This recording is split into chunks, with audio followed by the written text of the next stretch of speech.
All right, bringing explicit teaching to life. Okay, let's get started. So I'll do a quick acknowledgement of country first. So I'm presenting from Wurundjeri land. I'm based in Melbourne myself. So I just wanted to acknowledge the traditional owners of the land, elders past, present, and emerging, aiming to respect them, their history, their future, by respecting and maintaining the land that supports us. Okay, so I'm going to do a quick poll as well as some Zoom etiquette. So I'm going to launch the poll now. So I'm going to do that effortlessly. Here we go. Great, launching the poll. And so I'm asking everyone, what is your school's approach on explicit teaching? Okay, last chance to put in your response, but looking at the poll, it looks like the majority, 46%, are you are teachers who are currently implementing more explicit teaching at your school. So that is the winner. Coming second place is we've been doing it for ages. So fantastic. Your school's already kind of using an explicit teaching approach. Yeah, we can take a look at a bit more of that today on how we can, maybe do better.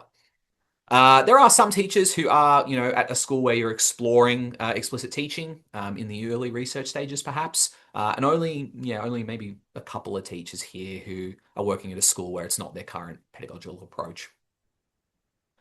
Great. Okay, I'm going to end the poll. Thank you very much, everyone. I will share the results if you want to have a look. Great. In the meanwhile, I'll keep going with the webinar. So let's have a look. Explicit teaching. Okay, so at Mathspace, we work with hundreds of schools across Australia, and it seems that everyone is talking about explicit teaching right now. So there is this push across the whole country. There's certainly in, academic educational research, a lot of has been going to explicit teaching in recent years. States, different departments, they're talking about wanting teachers and schools to do more of the explicit teaching, not just in the instructional capacity, but, identifying common knowledge gaps, identifying students who require additional support or extension. We're hearing a lot about spaced retrieval, which we'll talk a little bit about later in this session. The Victorian government schools, they've launched this new teaching and learning model 2.0, and so it's required to be mandated as the pedagogical approach by 2028. So the idea is this year was the year that schools could start exploring it, and now the implementation kind of begins in 2026 and 2027. We can see this in the New South Wales Department of Education as well. So there's a little resource that was shared with me today, just shows some kind of evidence guide, best practice for explicit teaching. So if you're not aware of that resource and you're in the New South Wales Department of Education, there you go. We'll likely share these slides with attendees of this webinar. So any of these URL links, you'll be able to click once you have the slides. Similar push in the Catholic school networks. We've seen the release of OCRA resources. Okay, so OCRA, if you haven't heard of them, they actually offer a lot of resources that are geared around explicit teaching. And you don't even have to be working at a Catholic school to access them.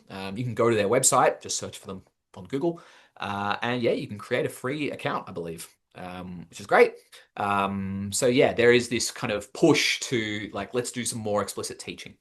For any Victorian schools, I'm going to the MAV annual conference next week. And on the Thursday, one of my schools is actually presenting a workshop on explicit teaching as well. And they are a Catholic school.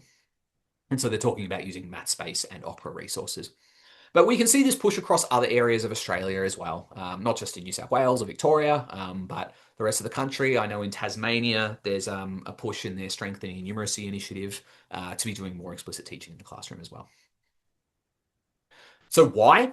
Why are we doing this? Well, as we know, nationally, our mathematics results, when we compare them against the rest of the Western world, they are dropping over time. And so this graph is, pre-COVID data. So we know that, especially in those states like Victoria and New South Wales, where there were a lot of school shutdowns, that drop continued because we didn't have the option as teachers to be able to work face-to-face with students in those states.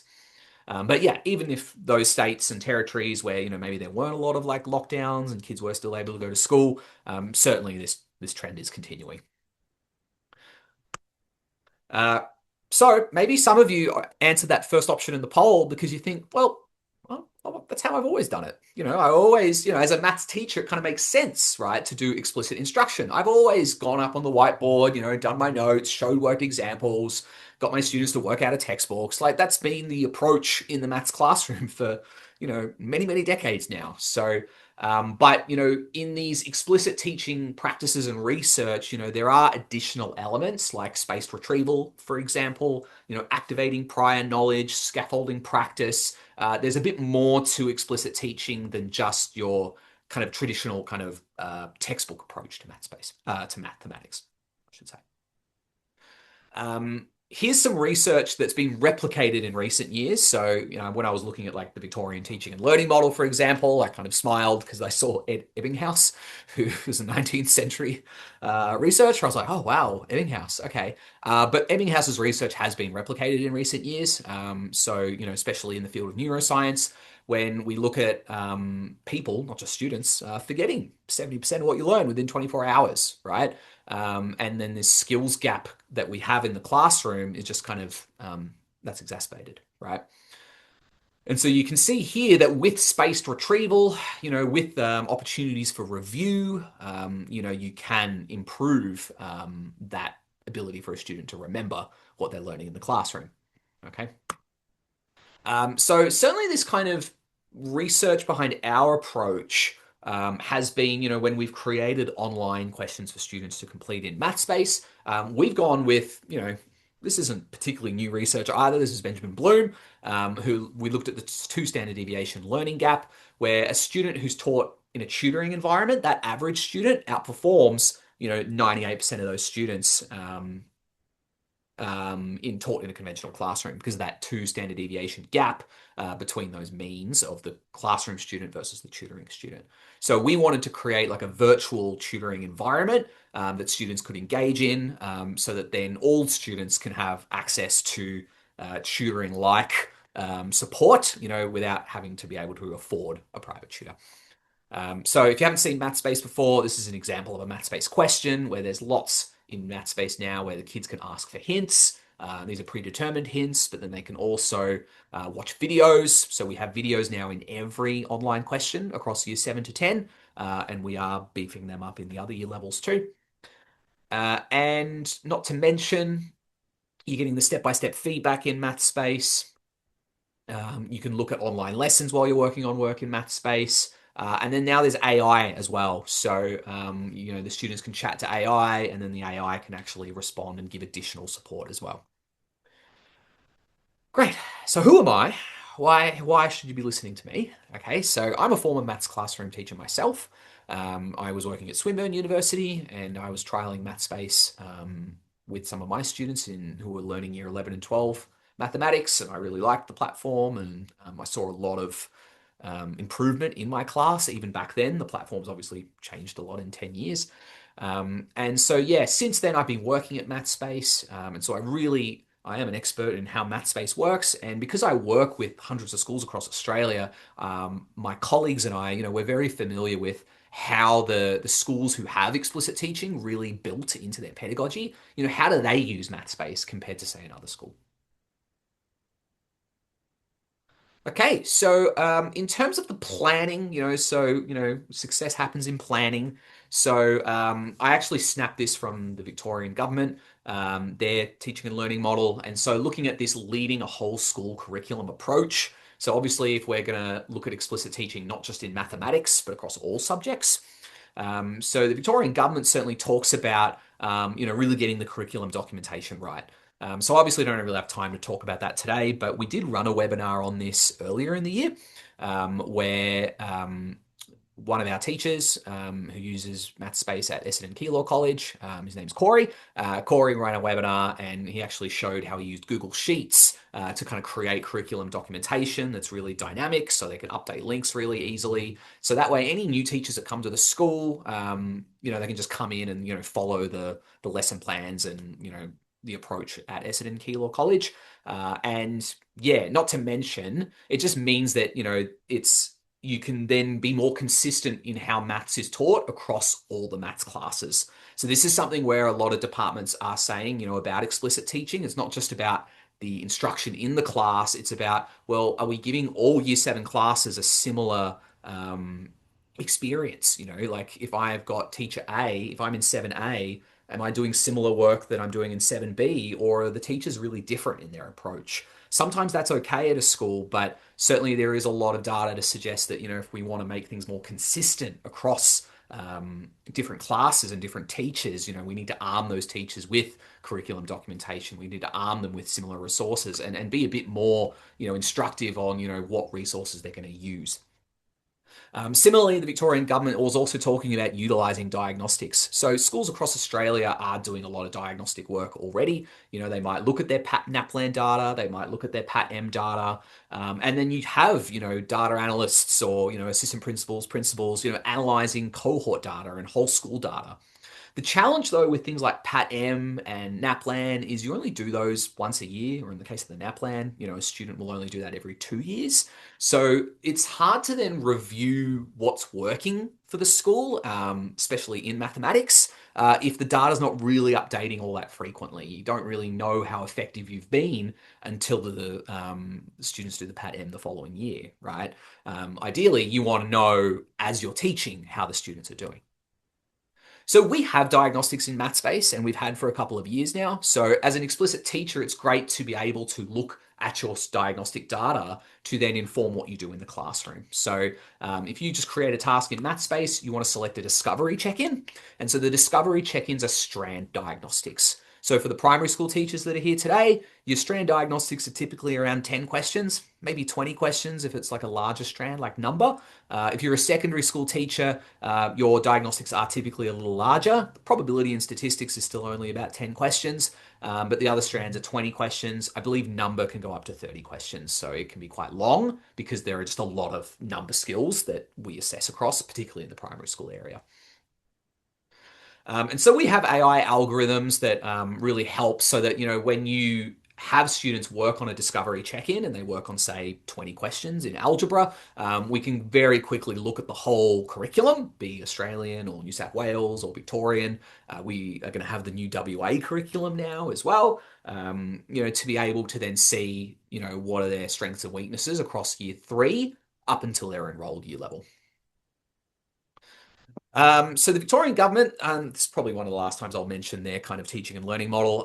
They talk about enacting a multi-tiered system of supports. So being able to look at your class of students where you're going to explicitly teach something to the whole class, 100% of the students, but then how do you identify the kids who need targeted support? Because perhaps they've got some gaps in their prior knowledge versus intensive support. So who might have special needs, who might be incredibly gifted, who might be neurodiverse. Those students might require a bit more support in that area from you as a teacher. So in Mathspace, we've made updates to our curriculum reports recently. So when you're running diagnostics and you're looking at that data as a teacher, you can now actually look at a time filter to see what was the improvement over that period of time. You can filter by grade levels. And so you can see here for this class, you can see here like what's the improvement. And what you can do as well is you can actually sort the columns here. So if I click growth, for example, I have some schools where, the teacher will click that button to look at descending growth. So they can look at the kids, I should say ascending growth, where you look at the kids with the negative growth because we do measure regression as well. And then that way you can quickly use a Mathspace report to identify kids who are really struggling in the platform. Okay, but what do you do with your school's diagnostic data? So I'd love to hear in the chat. Are you a teacher that looks at the diagnostic data, or do you just not have time? What do you do with it? I'd love to know if anyone wants to kind of share how they use, it might be maths-based diagnostic data, or it could be the PAT-M or NAPLAN, or if you use another diagnostic platform, please share with us in the chat. As a maths teacher, what do you do with that data that the school might give you? And feel free to be honest and say nothing, or you can share with us in the chat how you do that. Certainly, we are very conscious that not every teacher has time to look at diagnostic data. So we actually give the diagnostic data to the students. So that's something that's quite unique in our platform. So they can view progress against topics in a particular strand, or they can look at a whole strand if they click the All Skills view within their skills maps. Okay. And so what that means is they can monitor their own progress. So, they can look after they've completed a diagnostic, they can look at skills or they can look at topics and they can see where they need to practice. So, in the right-hand panel, you can see this number and place value where there are some year seven skills, and maybe I'm in year seven, but really I've got some gaps in grade five and six that I should probably work on first to help me with the year seven content. So it then becomes a way as me as the student to become aware of what I do and don't know from the maths curriculum so that I'm armed with that knowledge as I walk into the maths classroom. We've updated some growth reporting features in Mathspace quite recently as well. So I don't really have much time to talk about this today, but do connect with your Mathspace representative if you are a Mathspace school, if you'd like to learn a bit more about going into, say, an individual student report. This is an example of an individual student report where you can then look at the growth in a particular strand or substrand, and you can even really drill down into all of the different curriculum outcome descriptors. So this is an example of a school following the Australian version 9 curriculum, where this particular student might be a year 6 student, for example, and you can see recently they've been able to tick off a lot of grade 4 and 5 level work, in addition to a couple of grade 6 skills as well. And if you click that graph button on the right-hand side, you can actually see evidence as well of whether it be direct evidence or indirect evidence that the students can you know, do that level work.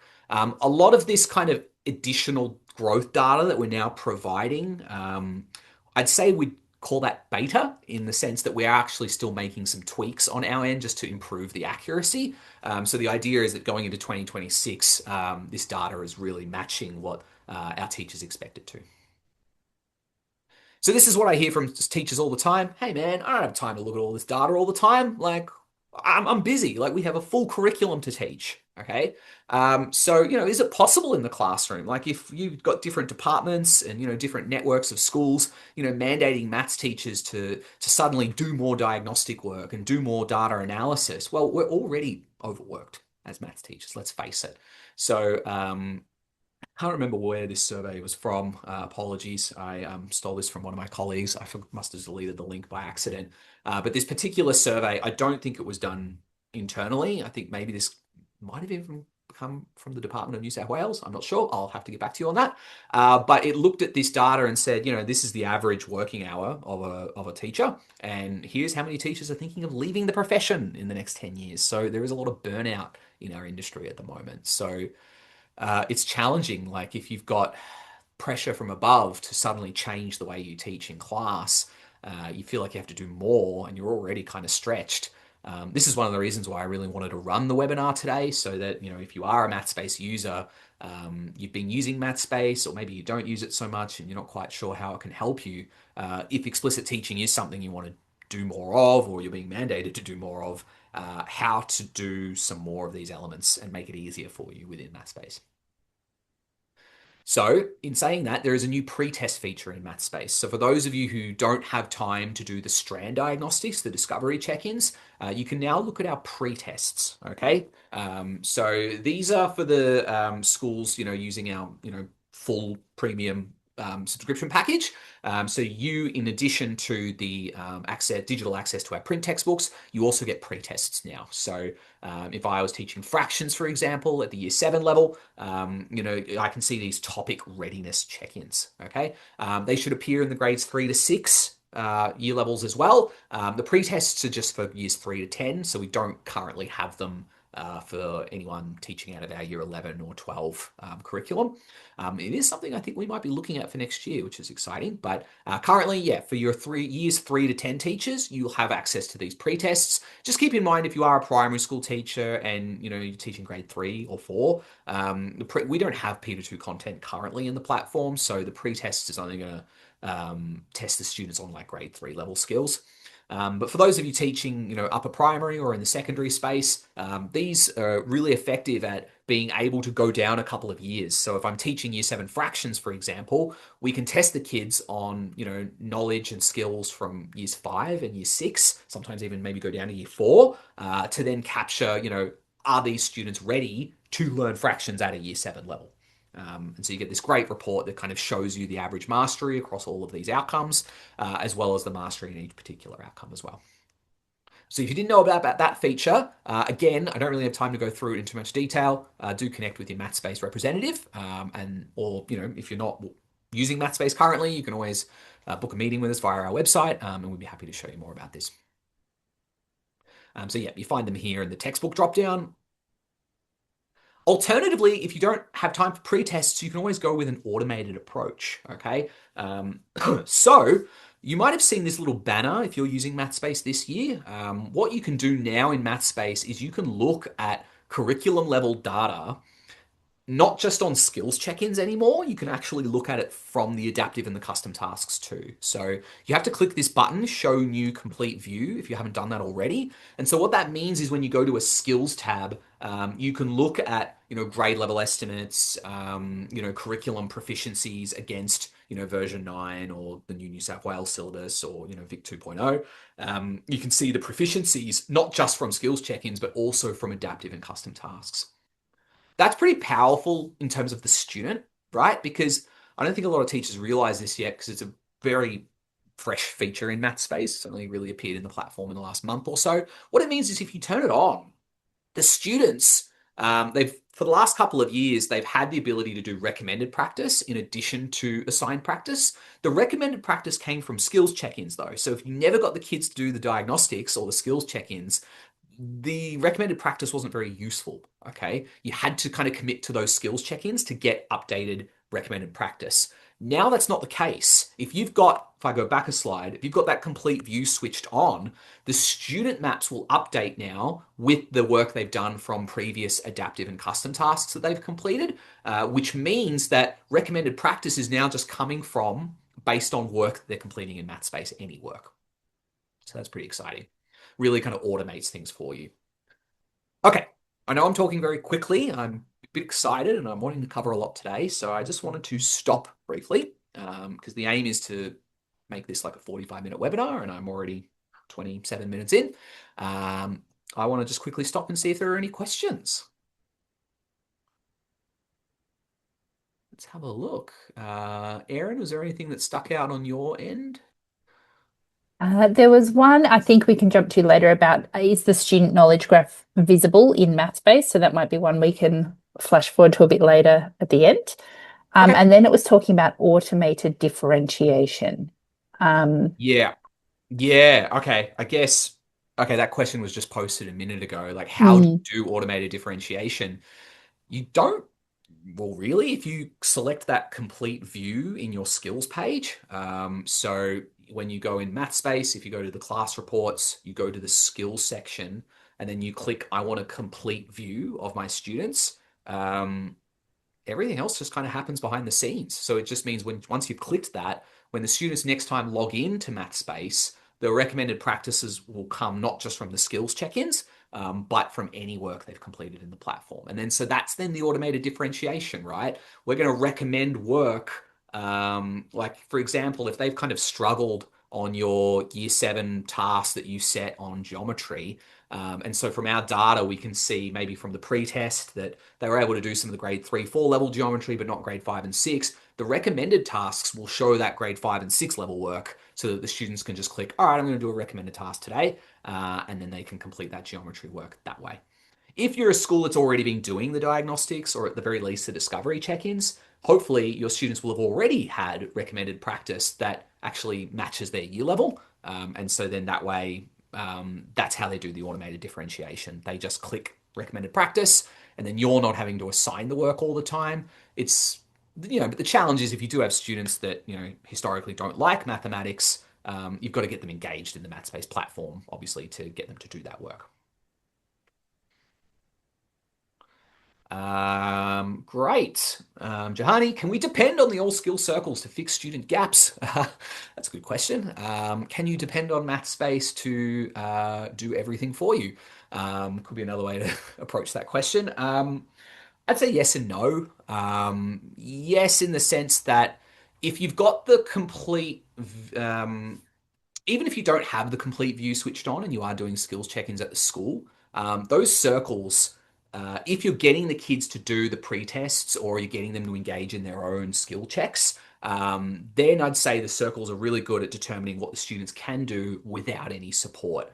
If you've got the complete view switched on, so you're pulling in adaptive and custom task data into those student maps, a concern you might have as a teacher is, well, what if my kids are always using the hints and the videos and the worked examples to gain proficiency in their adaptive tasks?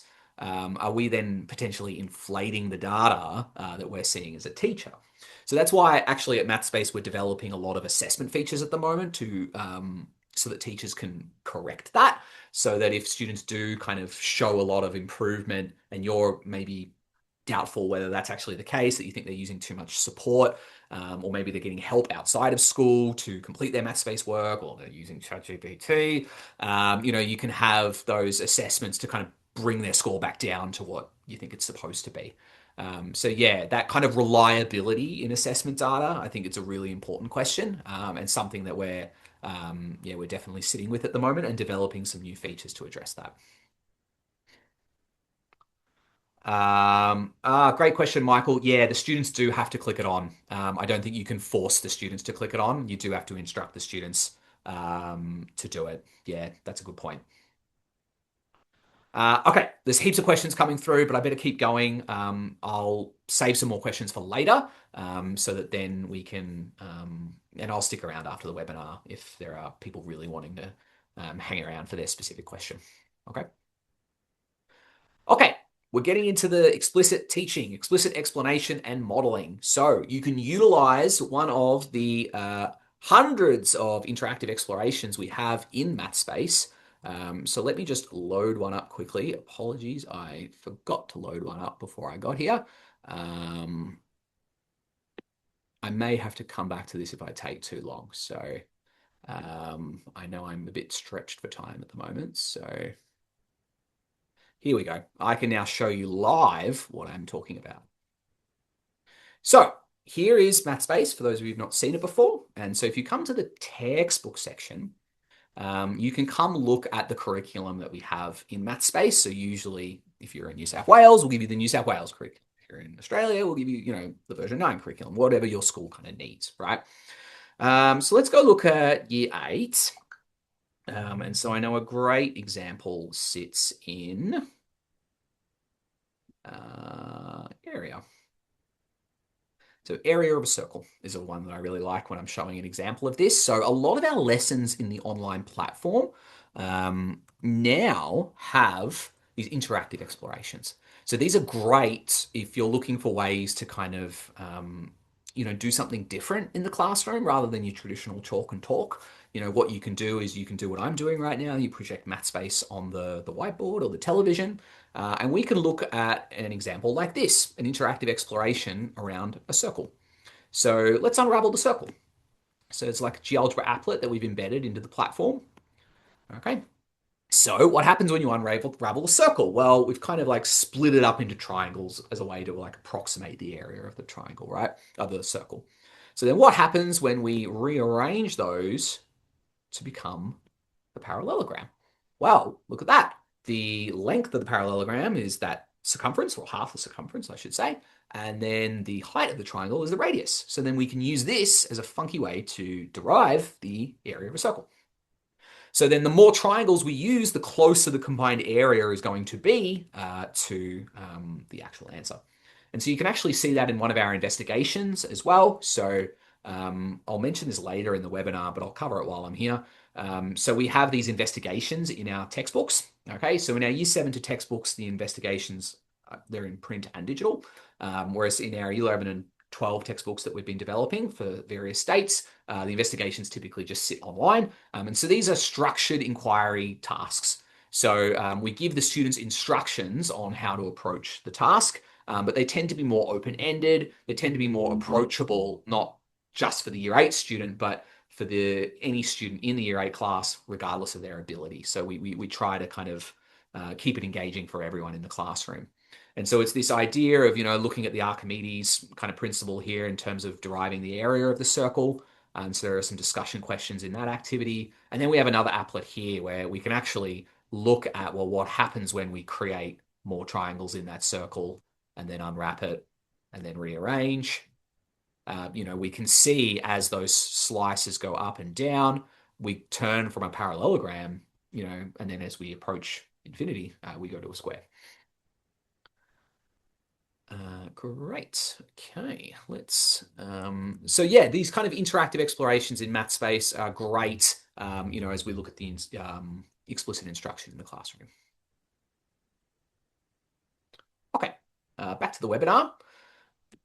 The I do, we do, you do. So obviously a big part of explicit teaching. And so what are some ideas on how you can be doing more of that in the classroom? Okay, so obviously there's lots you can do outside of the Mathspace platform in terms of like interactive whiteboards, just the way you interact with the students. The I do, I typically say when you're using Mathspace, explicit classroom instruction, not necessarily using the Mathspace platform to do that. It can be a chalk and talk and kind of working through a problem and showing the students how to approach it. You can assign Mathspace lessons to students, or you can share a URL with them if you want them to access a Mathspace lesson, which contains worked examples. And the worked examples have videos. So then there's the I do there as well. You have a teacher explaining to a student how to approach a question related to that topic or subtopic. The we do, what you can do is you can try a question in Mathspace and ask the students to help you out. So this is something that one of my colleagues, Alex, suggested. He even suggests creating a custom task first, previewing a question from that custom task, and then doing that as the I do. And then, the next question could be like a we do, like you then start to incorporate the help of the students in class. And then that way you can then also model how to use Mathspace at the same time. And then the you do, of course, then comes with the practice itself. And I'll talk a bit more about scaffolded practice in a minute, where you're getting kids to do work in the online platform, or you're getting kids to work, out of their worksheets or textbooks or, whatever resource you might be using at the school. Something that Erin and I have actually spoken about recently is the expertise reversal effect. So this is a bit of a concern we have as curriculum people at Mathspace. If we're going to do more explicit teaching and instruction and kind of expect that, we're running the same lesson for the whole class of students, what happens to those high potential growth education students? So that's a New South Wales acronym, HBGE.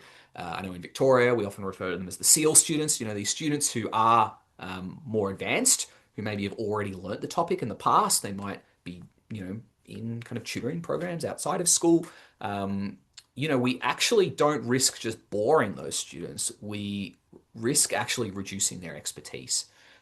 So yeah, when we kind of teach them as if they don't know the topic, even though they know the topic, we can see a reversal in their expertise. So yeah, that's something that we're kind of trying to keep in mind. All of us at Mathspace, like, okay, how do we work with these students who, not every school can stream mathematics, right? There's not every school that can go, all right, here's my year 7s, we'll do like a foundation, a general, and a methods kind of stream, or, oh, we'll do a, standard, advanced, and extension stream. That's not always possible, right? So, scaffolding practice is something that we are supposed to be doing as explicit teaching now. This comes from the Victorian government, their teaching and learning model. So the idea is that, you should be scaffolding the practice for the students so that those students who are more gifted, they're working on harder questions compared to the students who might need more additional support. But certainly when I think of these students who, maybe don't necessarily need to sit there and watch me, go through modeling like a simple kind of fluency-based exercise. It might be just getting them to jump straight into some difficult work in Mathspace. So this is a snapshot from one of our print textbooks. I think it comes from like the Year 7 book. This is on, I think, multiplying integers. And so in this textbook level questions, we do the differentiated pathways. So if you are in our kind of full premium Mathspace package, you'll have access to these as worksheets digitally, or some schools, many schools now actually, are purchasing our print textbooks. So we offer textbooks in print from years 7 to 12.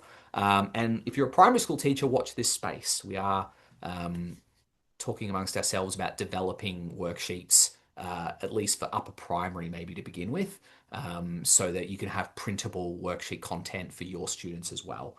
And that's all that comes to a benefit to a secondary teacher as well, who might need to differentiate. They might want to give pen and paper practice to a year 7 student who could be working at a grade 5 level. Scaffolded practice in Mathspace has always been done pretty well through adaptive tasks. So if you set an adaptive task, it does the scaffolding for you. So if you've not used adaptive tasks before, for your school not using Mathspace, an adaptive task will give everyone kind of easy-ish questions to begin with, but then the students who are getting everything right will quickly adapt to some harder questions that will be difficult for them in that year level.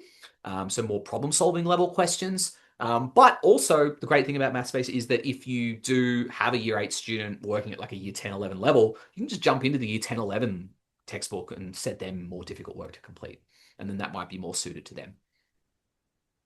Adaptive tasks, again, if you've not heard of them, it adapts to the student's performance within the task. So here's a student on the left who's getting questions wrong, making mistakes. We're keeping them at an easy understanding fluency level so that they can continue with randomizations to practice at that level and hopefully get a bit better. Versus the student on the right who's mastering everything because as they progress through the task, their questions are getting harder. Whereas the student on the left, their questions are saying quite a similar level of difficulty there. In Mathspace, if you want to be following along with the progress of your students, so responsive teaching is a big part of explicit teaching. So you can actually follow the live progress of students, and it doesn't matter if each of them are working on different tasks. So if you have done a lot of differentiation or you've scaffolded the practice, you've created different tasks for different groups of students within your class, you can still look at the whole class and follow along on what everyone's doing, and then certainly find out if there's anyone slacking off, if they've not done anything in the platform for 5-10 minutes, they'll be marked as idle or inactive. It'll automatically alert you if students need support. So if students have got a couple of questions incorrect and they're not telling you, you're still alerted to that as well. So you can subtly go and help them without them necessarily knowing that you've been alerted on your screen to that. A new feature in Mathspace for custom tasks is that kids can now retry questions. So you might not know that. You can turn off that option if you don't want them to retry them, especially if you're kind of setting the custom task as an assessment or practice assessment. But yeah, in the custom task, the kids can now retry questions. So if they get a question wrong, they can actually retry it and get it right. And so I actually see students sometimes purposefully getting it wrong, reviewing the solution path, clicking retry, but then the number's randomized, so it doesn't really matter. So then they can actually approach a new question with the understanding already on how to tackle it. So they're kind of doing the I do, we do, you do model just themselves. So they're kind of getting Mathspace to do the I do by skipping the question. And then when they retry it, they're then going into the you do, right? They're able to then attempt it themselves. Spaced retrieval, spaced practice, big part of a lot of the recent research in explicit teaching. I don't have too much time to go through this today. We ran a webinar on spaced retrieval and spaced practice earlier in the year, so that's something that you can look up on YouTube as well if you want to learn a bit more about it. One of my colleagues, Alex, he ran the session and it was great. I highly recommend it. I stole a few of his slides and put them in here. Basically, the concept is rather than setting like a large task to complete, which is how we do it in textbooks mostly, right? We get the kids to answer a whole lot of textbook questions and then we move on to the next topic and get them a whole lot of questions and then we move on to the next topic. So there's not much opportunities, especially in a crowded curriculum, to get the students to practice, maybe what they did a week ago. So looking at daily, weekly reviews as well as monthly reviews. I work with a school where the number skills, they actually get kids to do custom tasks and skills check-ins on those number skills, not just in term 1 when they teach number, but they do it throughout the whole school year. So it's something they're always coming back to in term 2 and term 3 and term 4. But certainly a 3-tiered approach is quite simple, where keep the custom task quite small, keep it like maybe 3, 5, 8 questions, and then you can just reassign it for the second time and then reassign it again for the third time. And then so you can utilize some of Mathspace's features, such as the new gamification features, for example, I think there was mention of tug of war. So Alex in his webinar, he recommended that if you're going to assign the same custom task a couple of times, the numbers randomize each time, and then the students get that benefit of the spaced retrieval. And then, to make it a bit interesting for the third time, adding that tug of war element, which is a new game in Mathspace that you can set on custom tasks. Great. We also want to give students opportunities to revisit and review work that they've done from earlier in the year. So a new feature that I believe, I'm not quite 100% sure if it's coming soon or if it's in the platform already. It's the ability for students to revise. So there's this new kind of tab in the student textbook where if they go to My Activity, they can actually look at a question that they made a mistake on, and we give them the prompt to revise it. So it's the ability to kind of retry a question based on maybe what they got wrong previously. So yeah, I think that's coming soon. I don't know if it's in the platform just yet, but yeah, we're testing this one out at the moment, and we're keen to release it to give students an easier opportunity to review any work they've done in the past against a particular subtopic that maybe they've kind of struggled with. Of course, students have the ability to retry adaptive tasks, or even if they only do custom tasks, they can still come into the textbook section of Mathspace, find something that they've worked on, and they'll actually see a mastery progress, even if they've only done custom task work against it. So that then, for example, in this case, if a student's done an adaptive task on division, they worked through 10 questions and they didn't reach mastery or proficiency, they can actually come and retry it themselves. They don't need you to assign it to them. So they can just click Start Adaptive Task, and then bam, they actually pick up where they left off. So if they did reach a medium level of difficulty in their questions, they'll start from there so that then by the end of the 10 questions, again, they might actually reach proficiency or mastery this time. So that's a great opportunity for students to use the platform to revisit something they learned previously in the year without you having to always be the one to set that work. I spoke about this already, so I'm just going to skip over this one. It's the supported, guided, structured inquiry that some students really benefit from in an explicit teaching context, using open tasks. Certainly, the new curriculum requires us to do more modeling, problem solving, statistical investigations. So, if you just search for the word investigation in our online textbooks, you should find something that's going to be in more open task that you can actually run typically as a 1 hour classroom exercise. Modeling problem solving. So you'll find in our new worksheets great problem solving questions as well that you can always model on the whiteboard. So I stole this from I think it's problem solving from year 7 perimeter. And it actually brought algebra into the question, even though it was a measurement topic. So using pen and paper to then tackle this might be something you model. Once the students are getting that understanding and fluency, you still want to be modeling problem solving work, right? That might be quite difficult. We don't necessarily know which approach to take when we tackle the question, and it might be taking from other strands or topics in mathematics to then help you to be able to answer the question. Okay, we're getting near the end. This is the end, actually. So I'm just doing a quick summary on explicit teaching and how Mathspace can be used to help you in that process. Okay, and then I will stick around for some more questions. Okay, so the takeaway toolkit, because I've gone through a lot today. So certainly if you've come to the webinar, you're going to get a copy of the recording. I know I can talk a little quickly sometimes, so you'll be able to watch me in 0.8 speed if you've found I've been talking too quickly, or you can just review anything that we did in the webinar today. I think we'll also send out these slides. I'm pretty sure we can do that so that you can review these as well for your own professional development. But the takeaway toolkit, so just some hot tips from me on how you can kind of use Mathspace to improve upon, the explicit teaching that you're already doing in the classroom. So discovery check-ins. If you don't have time for discovery check-ins, you could look at the topic readiness checks instead. So getting that diagnostic data, so you're activating prior knowledge in your students, and you're able to then see if there are knowledge gaps that you need to address, either with individual students that require intervention, or perhaps the whole class, maybe the whole cohort is struggling with a particular area of the curriculum. So you can identify that so that then you're armed with that knowledge before you teach the students. In terms of making your lessons more engaging and interactive, you can look at the interactive explorations in our lessons. Otherwise, I leave it to you as teachers who many of you here, I'm sure, are amazing and probably already have very interactive lessons. But that's something that you can do to introduce a new concept where it doesn't require a lot of fluency. So you can usually engage all of the students in the class with one of the interactive explorations, even if they are, perhaps a couple of years behind where they're supposed to be compared to their enrolled year level. If you're not doing it already, try an adaptive task in Mathspace. If adaptive tasks aren't your thing, if you're a bit more of a textbook user, you can look at our printed textbook content, which you can find as worksheets in the online platform, and there's scaffolded practice there. The worksheets, I think I mentioned earlier, they have that differentiated pathways. Your explorer, adventurer, trailblazer. It's like an easy, medium, hard. Students can be working out of there using pen and paper practice. A lot of our schools now are really doing a hybrid of print and digital work. So they're using a mix of our textbook level questions as well as our online kind of digital questions.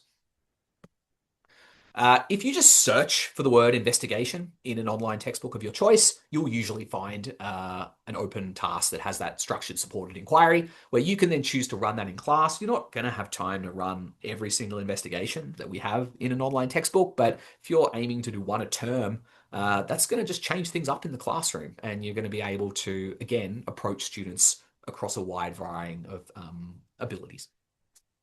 So setting a small custom task 3 times with spaced retrieval in mind could be a better option than setting, say, a 20, 30 question custom task and expecting them just to do it once.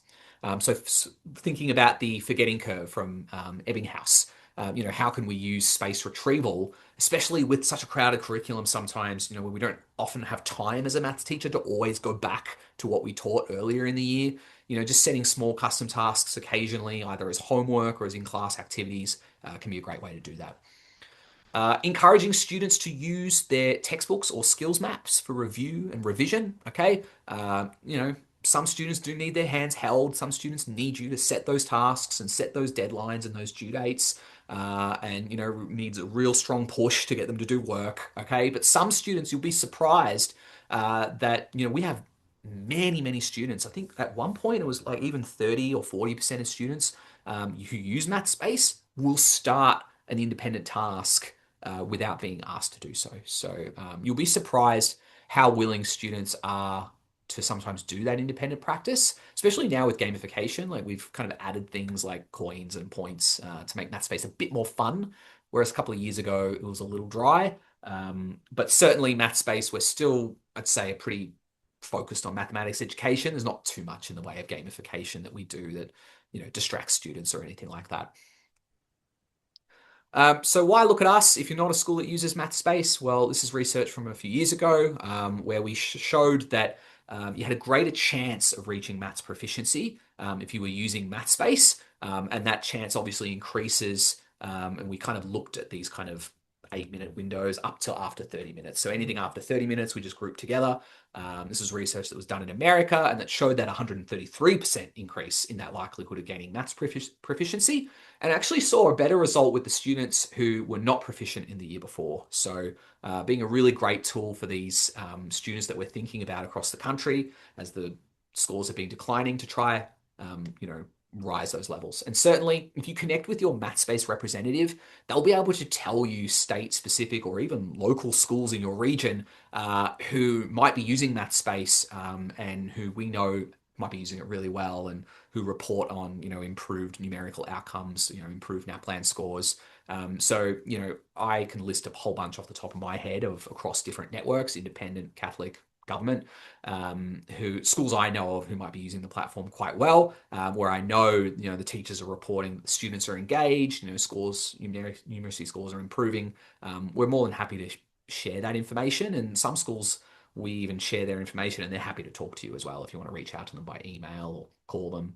I know Preston High School is like locally to me, they often actually invite schools to come and check out what they do. They're not huge Mathspace users, they're more developmental rubric users, but like their developmental rubrics, they've kind of done across all curricula, not just mathematics, and they've seen a lot of success from that. So yeah. Finally, we have started to dip our toes in creating implementation documentation and using AI to help us do that. So Alex did this for one of his schools and was very loved for that as a result. So if implementing Mathspace at the school is something you're kind of wanting to formalize a bit more, that's something that we can help with as well, in addition to just advising on best practice. Okay, that's it. Awesome. I've finished under the hour. That's great. So I'm going to stick around for a bit longer and answer some questions. If you do have to run away, thank you very much for coming. But let's look at some questions first before we wrap. Dan, I've got Rob sent through a couple of questions that I've just beefed into one big package for him. I told you to answer. Great. Um, I was wondering if you could flick over to Mathspace. Mhm. He was looking at how you look at content, like if you want to do decimals across the whole curriculum, how do you Mm. do that easily, obviously, without flicking in and out of textbooks and trying to cover that? That can be a challenge. So I was wondering Yeah. if you could show him the skills view um, as one, particularly Mhm. from a student view, where they can be a little bit more self-directed, obviously, there. Yep. And World of Maths textbook, obviously, as another default of where to look at all available content, even though it's not mapped to anything. If anyone's used Mathspace for a couple of years, you'll know of World of Maths. It's where we've got some old curriculum that you can navigate across everything from years 3 to 12. I personally hate it. That's why I just stuck my tongue out. Some teachers love it, and they always ask me to put it in their subscription. But the reason why I don't like it is because it's not updated like to our new curriculum offerings. And also, we've just got this great search feature that you can use now. So this search button, there's actually two of them, right? One sits under the textbook drop-down menu, and that's where you search for different textbooks specifically. But this top search that just sits a little bit above allows you to search across multiple textbooks. So if I write decimals, for example, it's going to search for everything in the year 8 book that has the word decimals in it. But then I can click, there are 50 results plus in all textbooks, right? So then this is a way to search across all of our textbooks. Now, my demo school has everything under the sun. So I'm going to select just the new WA curriculum. There we go. This is my way of thanking the WA teachers who've taken time out of their lunch. So I'm now searching across years 3 to 10 just for decimals. And so then I can explore down and look at all of the different content that is aligned to the WA curriculum, okay, in terms of decimals. So it's usually descending. So you start with the higher year levels and you make your way down. So yeah, I personally think that search is a lot better than using the World of Maths curriculum. But if you've got World of Maths, feel free to also use World of Maths. But yeah, this is aligned to my state's curriculum, whereas World of Maths is not aligned to any particular curriculum there. Aaron mentioned as well as this the student view. Okay, so I know there was a teacher also asking about like automated differentiation and the student skills view. We were answering some questions about that earlier. Okay, so when a student comes to the skills map, um, here we go. I have completed the diagnostic in number as my student. Okay, and so if I'm looking at number and place value or fractions and decimals, here's decimals as an example, right? This gives me all the fractions and decimals content grouped together. So this is actually primary school level work. It's grades 3 to 6 inclusive.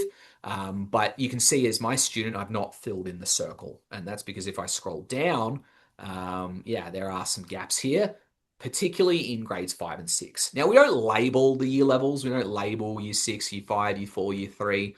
Some students, if they look at a curriculum outcome code, they might be able to figure out that that's year 5.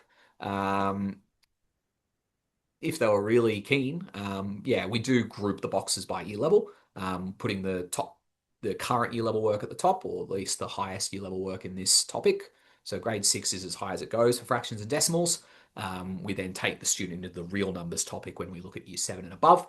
But yeah, they can come here, and here's where they can access content, the student, from not necessarily their enrolled year level, right? So if you've given them access to the year 7 textbook, but then you want them to do practice at an earlier level, they can come into their skills map, and we can work on decimals work from grade 3, 4 level if I need to as a student.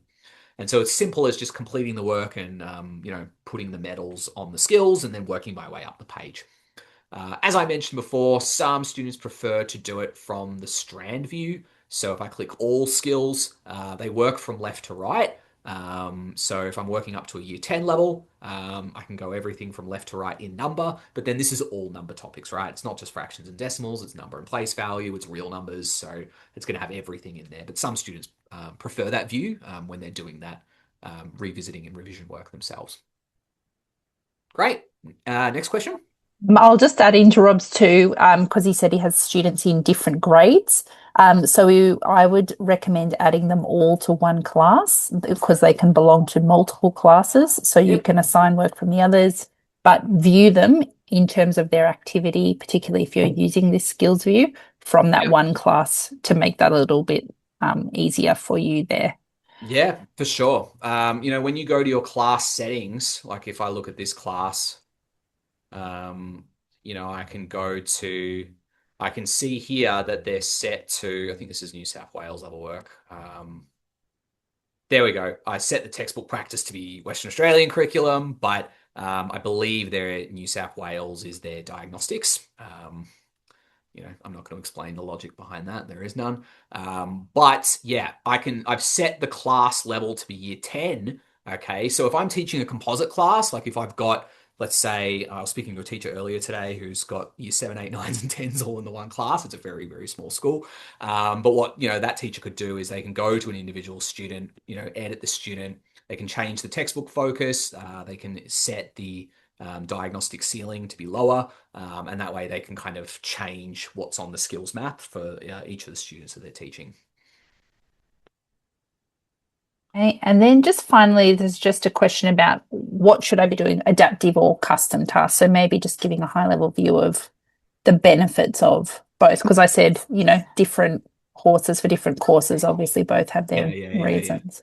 Yes, correct. So, okay, very quickly, what's the difference? Why would you use one or the other? Adaptive practice is really for kind of individual subtopic practice, right? So, if I'm introducing the hypotenuse and how to find it in a Pythagoras setting, if I set the adaptive practice, it's not going to advance them onto, finding the shorter side in the right angle triangle, right? It's just going to keep them on finding the hypotenuse. We want to make sure they've mastered that particular subtopic before they move on to the next one. Okay, so an adaptive task, it only works within the questions in this set, but you don't have much control over it, right? When you assign the adaptive task, you just set it and then that's it. You can pick when they have to start and when they have to finish. You can pick who in the class needs to do that work.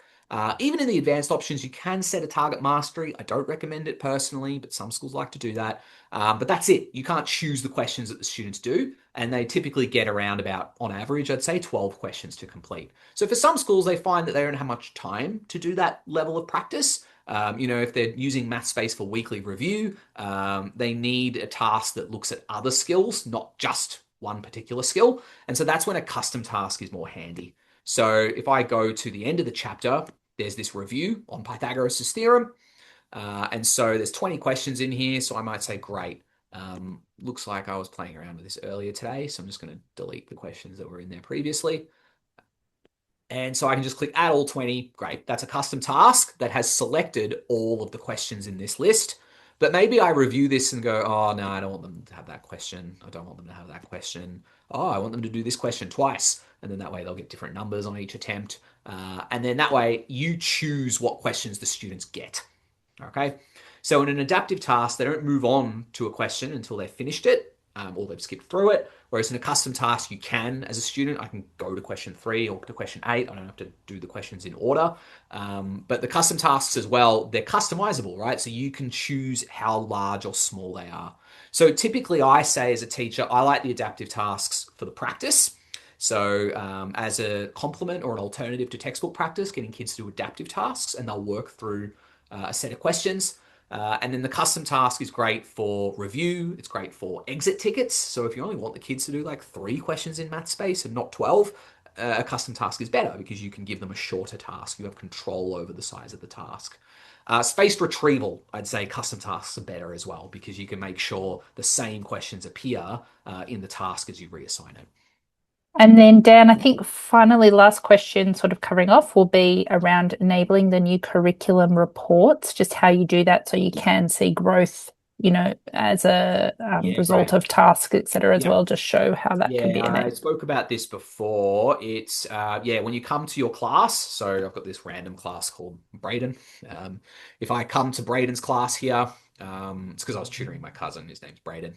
But then we've got a couple of other random Mathspace users in here. Just a bit of a demo class. So if I come to the skills section, see this banner? It says, "Hey, do you want a complete view of student activity?" So you don't see any data here at the moment, but then when you click complete view, suddenly you'll see the students will probably improve, especially if they've never done discovery check-ins or skills check-ins. There just won't be any data in here. But when you click new complete view, it's going to turn on.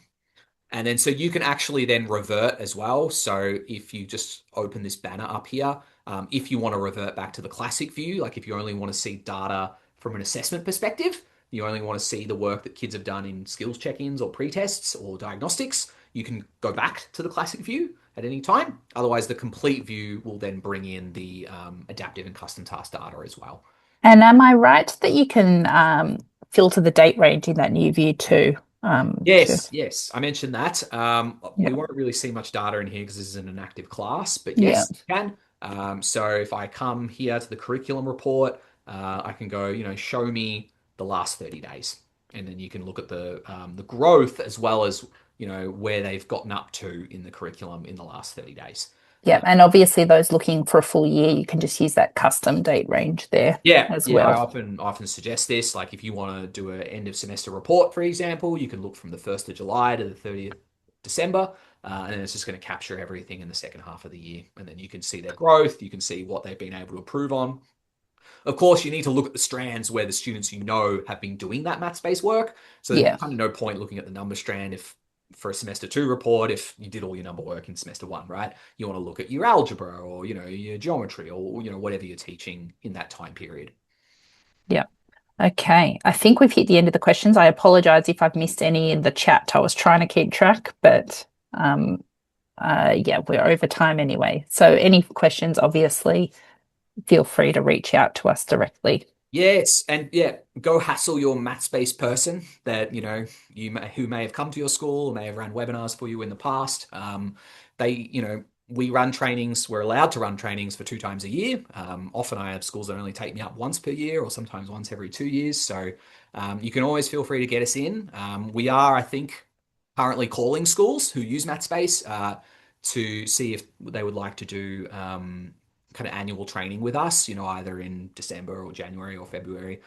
So yeah, if you do get a phone call from us, you're probably the head of mathematics at the school, and we'll be looking to book that in with you, give you the opportunity to do that. Otherwise, yeah, you can just contact your Mathspace person. We can run a bit more detailed training on explicit teaching, or we can look at whatever you're kind of wanting to achieve with Mathspace for 2026 at your school. Okay, great. Thanks, everyone. Looking forward to reading some of these chat messages later today or tomorrow, because obviously I've been going blah, blah, blah, blah, blah, blah, blah, and I haven't been able to read them all, and I can see a lot coming in. We had quite a few people here today. So thank you very much for taking time out of your busy lives to attend this webinar. And hopefully I've been able to give you some ideas on, how you can use technology like Mathspace to start to do more in that realm of explicit teaching and make it a bit easier for you too. So you're not having to reinvent the wheel. Okay, I'm seeing lots of thank yous. Thanks, everyone. We're going to finish now.